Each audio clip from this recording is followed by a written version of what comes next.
하나님이 함께 하시는 은혜를 항상 누리시는 모두가 되시기를 예수님의 이름으로 축복합니다. 아멘. 목회자들끼리 우스갯소리로 하는 얘기가 있는데요. 요즘에 대형교회 부교역자로 오시면 예수님도 번아웃 하실 것이다. 라고 우스갯소리로 얘기를 합니다. 정말 다양하고 복잡하고 많은 일들을 이 사역자들이 다 하시고 있는데요. 얼마나 일이 많고 힘들면 그런 얘기까지 할까요? 그런데 모든 그리스도인들은요, 예수님께서 우리에게 주신 대위임령에 따르면 다 사역자들이라는 겁니다. 이게 빠질 수가 없죠. 다 사역자라는 겁니다. 개인이 정하든지 교회에서 정해주든지 간에 어떤 형태로든지 간에 우리는 주님의 일을 다 하고 있습니다. 근데 사역의 능력, 또 영향력, 지속성 면에서 예수께서 하신 그 사역과는 너무나 큰 결과와 과정의 차이가 있는 것 같습니다.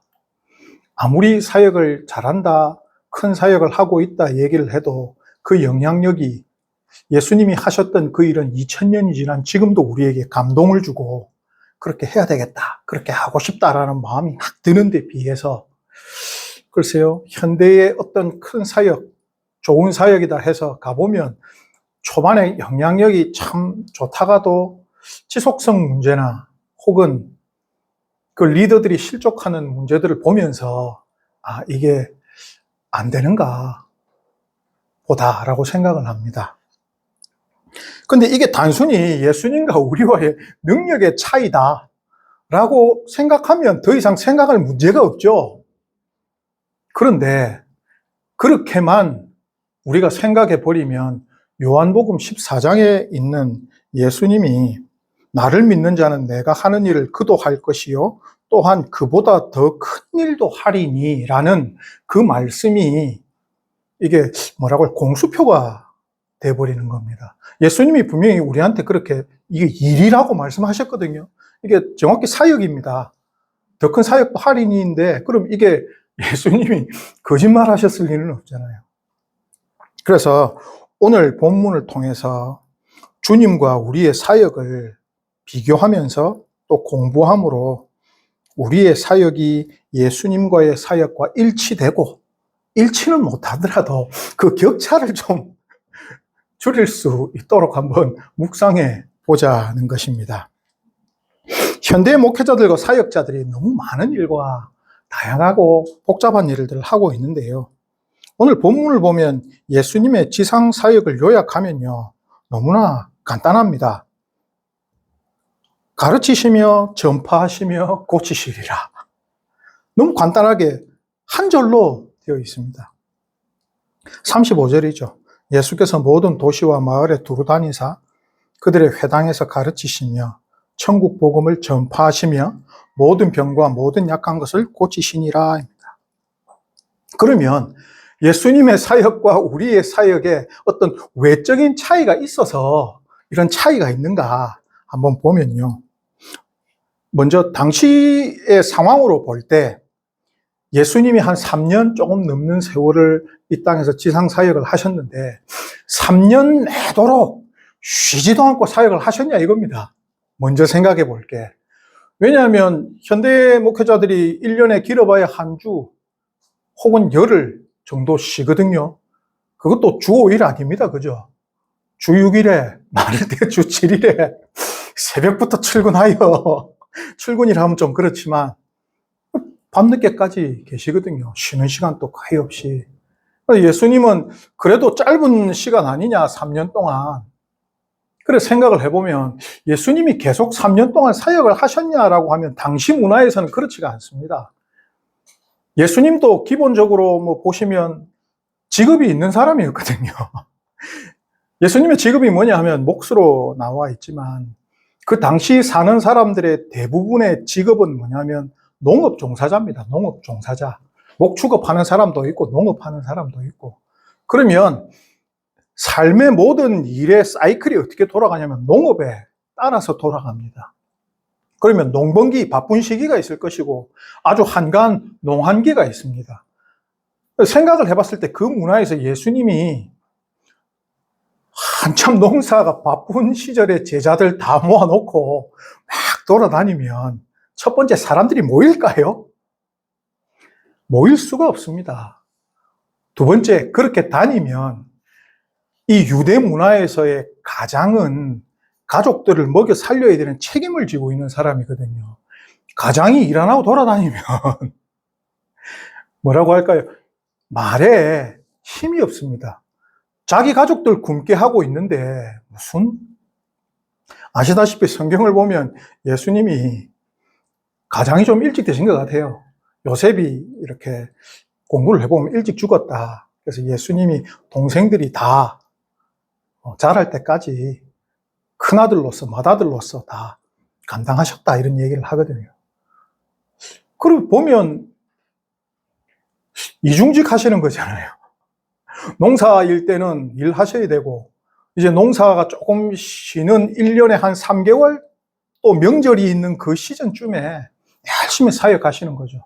지금으로 치면 굳이 얘기하자면 이중직입니다. 그죠? 그러면 현대를 사역자들하고 비교했을 때 누가 더 힘들까? 생업에 종사하면서 가족 부양 다 하고 별다른 어떤 차이가 안 느껴지죠. 현대 사역자들과 예수님의. 그래서 뭐라고 할까요? 그런 집중도와 휴식에 있어서 예수님이 더 유리했다? 지금 현대 목회자들은 더 일이 많다? 그런 건 아닌 것 같습니다. 그리고 그러면 사역 대상자들을 한번 생각해 보겠습니다. 우리로 치면 그냥 일반 그리스도인들이나 아니면 사역을 받는 대상자들을 보면 오늘 35절 말씀에 모든 도시와 마을에 두루 다니사라고 되어 있더라고요. 이 모든 도시와 마을이 지금 딱 정해져 있습니다. 어디냐면 갈릴리 주변이거든요. 그래서 지도를 이렇게 다시 봤습니다. 지도를 이렇게 보니까 크게 그냥 이렇게 긴 빵으로 생각을 했을 때 빵을 3등분을 탁 해봅니다. 두 번 칼질을 하는 거죠. 제일 위의 지방을 갈릴리, 이스라엘을 그렇게 잘랐을 때 제일 윗부분을 갈릴리, 중간쯤을 사마리아, 그리고 남쪽을 예루살렘이 있는 유대 이렇게 잡았을 때 가장 비옥한 땅이 어딜까요? 그걸 한번 찾아봤거든요. 갈릴리 북쪽이 가장 비옥했습니다. 거기는 거의 바다라고 부르는 갈릴리 호수도 있고요. 거기에 물류도 많고 먹고 살 거리도 많고 고대에는 농사도 잘 됐다라고 되어 있습니다. 그러면 세 군데 중에 가장 비옥한 곳이 갈릴리란 말입니다. 그런데 그 도시를 뭐라고 부르냐면 그 땅을 이방인의 땅이라고 부르더라고요. 성경에서. 왜 이방인의 땅일까 부를까 하니까 조금 조사를 하고 땅을 찾아보니까 땅 주인이 예전에는 조상 때에는 유대인들이 맞았거든요. 근데 지금 그 땅들이 누구 땅이냐면 이방인의 땅이 되어 있는 겁니다. 다 뺏기고 다 팔아버린 거죠.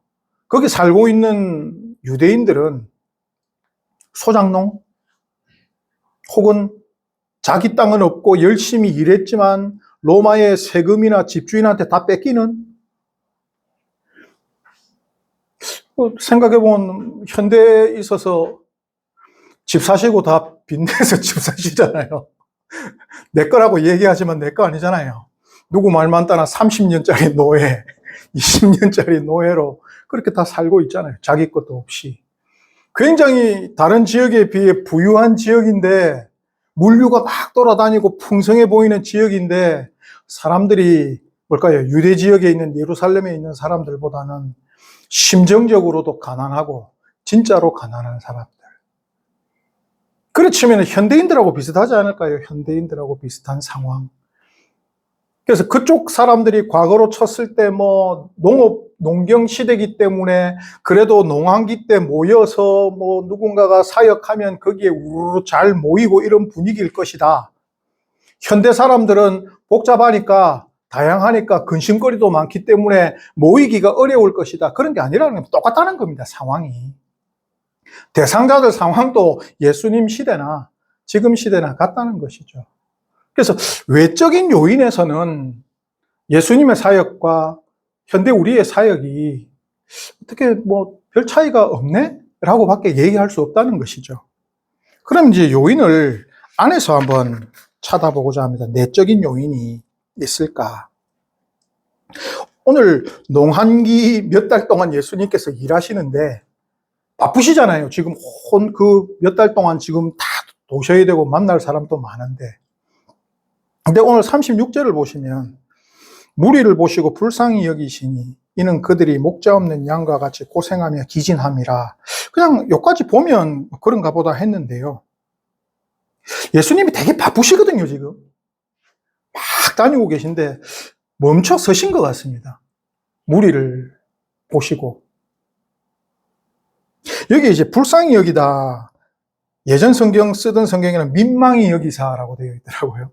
이 단어를 찾아보니까 우리가 쓰는 단어하고 좀 다르더라고요. 이게 헬라 뜻으로 보면요. 창자가 꼬이고 뒤틀리는 심정. 그 다음에 고생하다는 무언가에 의해서 피곤함에 지쳐 있다. 무언가에 분명히 원인이 있다. 되어 있고요. 기진함이라 이것은 예전 성경 유리하다라고 되어 있는데 이건 히브리적 표현이 더 좋은 것 같습니다. 양들을 바닥에 내팽겨치다. 양들을 바닥에 내팽겨치다. 우리 성경 공부할 때 선한 목자라면 양들이 아프면 어떻게 했죠? 살피고 약 발라주고 그늘에 두고 그래도 못 걸으면 어깨에 메고 오고 했었지 않습니까? 그거에 반대되는 상태. 양이 아프든지 안 아프든지 방바닥에 그냥 땅바닥에 내던져버린 상태라는 것이거든요. 여기서 불쌍히 여기시니가 창자가 꼬이고 뒤틀리는 상태인데요. 근데 당시 그리스 로마 문화권이잖아요, 거기가. 근데 거기서 신이라는 개념, 우리가 그리스 로마 신들을 보면 감정도 가지고 있고 서로 싸우기도 하고 사랑하기도 하잖아요. 근데 이건 하급신 개념입니다. 그리스 로마 신화에서 상급, 최고의 신은 너무나 완전하기 때문에 스스로 모든 것이 필요가 없습니다. 그렇기 때문에 뭐라고 할까요? 흔들리지 않는다라는 겁니다. 흔들리지 않는다. 어떤 일이 있어도 흔들리면 그건 최고의 신이 아니라는 거거든요. 그런데 지금 당시에 그리스도인들이 믿는 예수 하나님을 지금 보면 창자가 꼬이고 뒤틀리면 사람이 어떻게 될까요? 멀쩡하게 서 있을 수 있을까요? 몸이 떨리고 떼굴떼굴 뒹굴 상태가 된다는 겁니다. 그 지금 예수님이 그런 감정을 가지고 계시다는 거거든요. 그럼 이 사람들이 생각했을 때 예수는 최고의 신입니까? 아닙니까? 될 수가 없죠. 그런데 너무나 완벽하고 무결해서 그런 신이 있고 흔들리지 않는 신이 있고 나 때문에 창자가 꼬이고 뒤틀리는 심정을 가지신 그런 신이 계시다면 내가 힘들고 넘어졌을 때 어떤 신이 나에게 찾아와서 나를 일으켜 주겠다라는 걸 기대할 수 있을까요?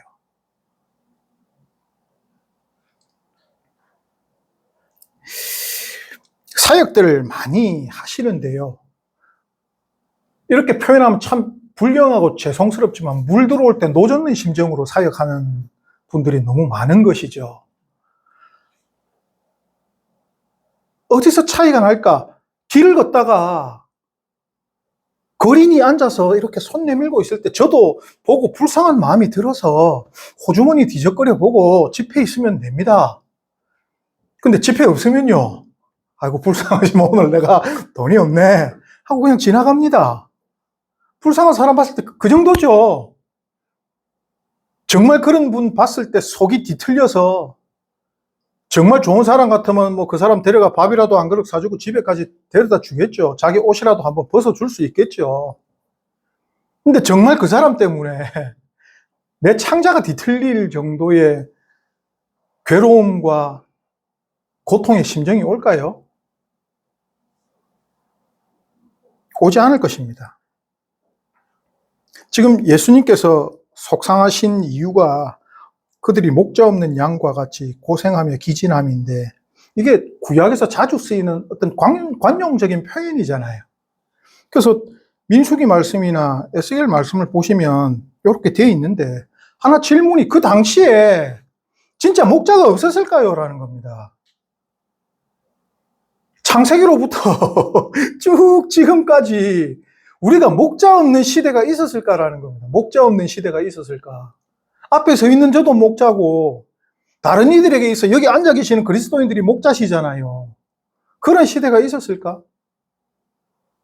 그런데 성경은 계속 우리에게 말씀하시기로 목자 없는 양과 같이 예수님이 이렇게 보셨을 때 예수님이 창자가 뒤틀릴 정도의 괴로움을 느끼셨다면 반대로 한번 생각을 해보겠습니다. 똑같은 무리를 보면서 안 그런 사람들도 있었다는 얘기 아닐까요? 예수님은 지금 속이 막 이렇게 되셨는데 똑같은 무리를 보면서 한다는 얘기가 네가 그렇게 사는 건 부정해서 그래. 뭔가 문제가 있어서 그래. 내 의지가 없어서 그래. 내 믿음이 부족해서 그래.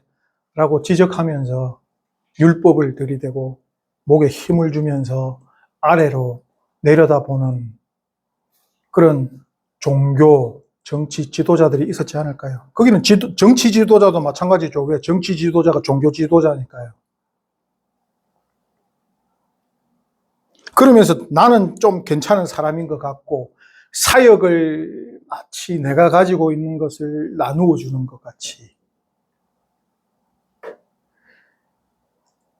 예수님 이후로 누가 사역 제일 잘했을까? 그래도 가장 근접하게 큰 사역했을까 하면 우리 바울 사도 생각하잖아요. 그럼 바울 사도도 에베소서 3장 7절에 보면 이 복음을 위하여 그의 능력이 역사하시는 대로 내게 주신 하나님의 은혜의 선물을 따라 내가 일꾼이 되었노라 라고 분명하게 얘기합니다. 말씀하시죠.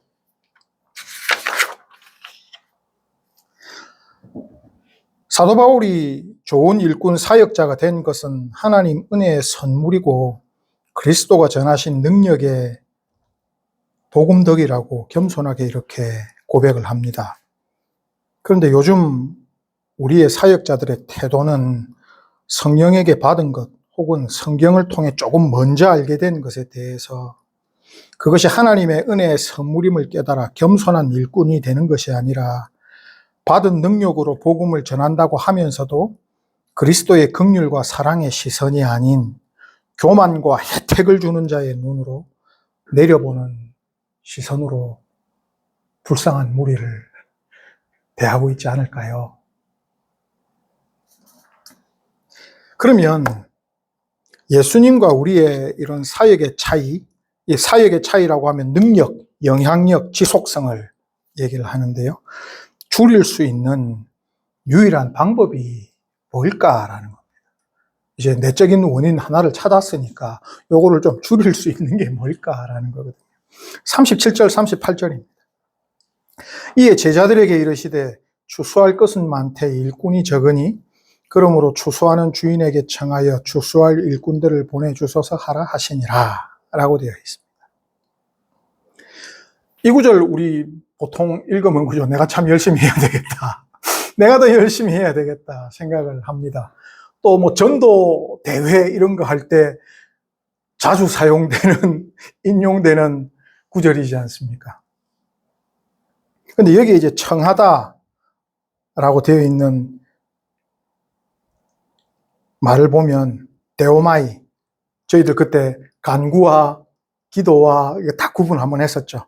간구입니다. 반드시 해야 한다라는 뜻이 있는 하나님 앞에 서다의 뜻이 아닌 그냥 간구입니다. 하나님한테 반드시 빌어야 한다. 그렇죠?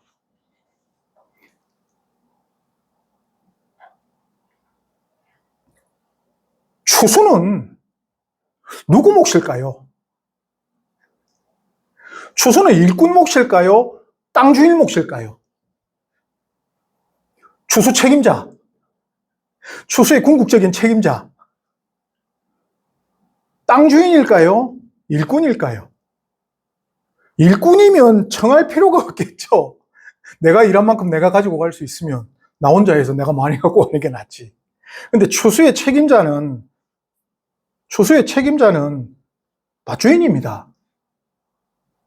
그러면 추수꾼을 모으고 세우는 것도 누구 책임입니까? 예, 밭주인 책임이라는 겁니다. 그 역할에서 우리가 생각을 해보면 전 세계 인구가 82억이거든요. 되게 많죠. 그 중에 크리스찬이 25억입니다. 상당하죠? 추수꾼 숫자가 적을 것 같지는 않습니다. 82억 중에 25억이면. 그런데 주님의 시선으로 긍휼하게 보면서 속이 뒤틀릴 정도로 힘없고 약하고 가난한 자들을 봤을 때 속이 뒤틀릴 정도로 괴로워할 그런 시선으로 볼 수 있는 크리스찬이 너무나 적다는 얘기죠. 그래서 우리가 할 수 있는 일은 뭐냐? 여기 보내주소서 하라라고 되어 있는데 이 에크발레라는 단어가 아주 강권적인 겁니다. 그냥 하게 해달라고 청하라가 아니라 반드시 강압적으로라도 랍니다. 이 표현이 강압적으로라도입니다. 그러면 하나님께 강압적으로라도 반드시 달라고 하라. 근데 우리가 지금 일꾼입니까? 아닙니까? 마태를 보면, 앞에서 마태를 보면요. 그 죄인 마태가 있는데 예수님이 지나가시다가 그 앞에 서서 아주 너 이런 죄인 같은 놈 하는 시선으로 쳐다보셨을까요? 아이고 마태야 하고 쳐다보셨을까요? 그 예수님의 그 시선 때문에 마태가 죄 가운데 있다가 사람이 사랑의 제자로 다시 추수꾼으로 바뀐 것을 우리가 알지 않습니까? 그럼 우리도 하나밖에 없습니다. 우리가 추수꾼이라면. 하나님, 우리가 볼 수 있는 그 눈이 우리의 마음에서 그 사람들을 봤을 때 좀 마음이 뒤틀어지고 괴롭고 저 사람 어떻게 좀 막 이 하나님 나라의 백성으로 안 되면 정말 안 될 것 같은 그런 뒤틀린 심정이 우리한테 먼저 있어야 되는데 이거 잘 안 되잖아요. 남들 보내달라는 게 아니라 나부터 지금 돼야 되는데 이 내적인 요인이 안 되잖아요. 근데 이거 할 수 있는 게 뭐라고요? 간구밖에 없다는 겁니다. 하나님 이 마음 좀 주시옵소서. 예수님 같은 그 마음을 우리한테 좀 주시옵소서라는 겁니다. 20세기를 대표하는 프랑스의 실존주의 철학자 샤르트르가 타인의 시선이 감옥이라는 얘기를 했거든요. 참 좋은 표현은 아닌 것 같지만 마음에 와닿는 표현인 것 같습니다. 다른 누군가가 나를 이렇게 보고 있다는 게 누구의 시선 안에 내가 들어와 있다는 것은 그 사람한테 평가받는 거거든요. 그 사람한테 평가받는 건 지금 내 속이 까발리는 거 아닙니까? 다. 왜 사람들이 교회 잘 안 오려고 할까? 나를 이해해주고 내가 어떤 사정이 있었던 간에 아이고 그렇게 됐구나. 네가 그렇게 된 건 예수 안 믿어서가 아니야. 가 아니라 아이고 살다 보니 그런 일도 당했구나. 하지만 하나님은 너하고 행복하게 이 땅에서 살고 싶으셔. 그런 눈으로 이 사람을 봐준다면요. 이것도 아까 말씀드린 지속성 중에 하나가 일시적으로 그래 봐줄 수 있죠. 한 번 도와주고 두 번 도와주고. 근데 오래 참음, 따뜻한 시선이 오래 참을 수 있는, 근데 그것이 능력이구나. 그것이 사역하는 능력이구나. 그것이 결국은 영향력으로 나타나는구나 라는 거죠. 그리고 그걸 얻을 수 있는 유일한 방법은 내 힘이 아니라 오직 간구함밖에 없다라는 것입니다. 그 예수님의 따뜻한 시선과 오래 참으심, 그리고 그 하나님께 언제나 간구하심이 우리하고 예수님 사이의 차이라는 겁니다. 바라기는 먼저 봐주시고 먼저 사랑해 주시는 그 은총의 시선과 그 오래 참음으로 내 힘이 아닌 오직 간구로서 예수님 닮아가는 사랑과 겸손의 사역자 되시기를 예수님의 이름으로 축복합니다.